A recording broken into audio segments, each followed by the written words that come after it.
নমস্কার বন্ধুরা, আজকে আমি আপনাদের একটি মজার গল্প শোনাবো। গল্পটির নাম গোপালের বাড়িতে চুরি।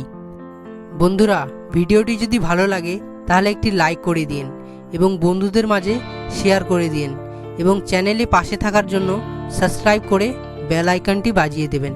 তো চলুন বন্ধুরা, শুরু করা যাক।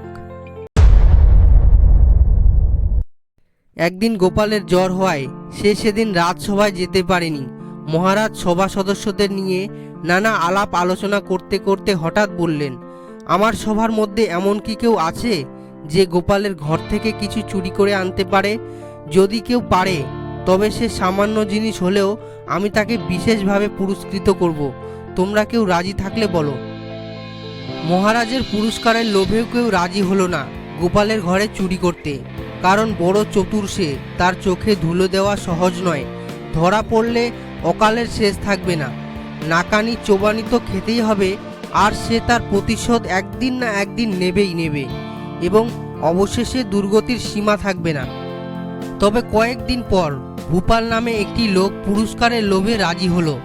এরপর এক মধ্যরাত্রে গোপালের বাড়িতে সিট কেটে প্রবেশ করলো।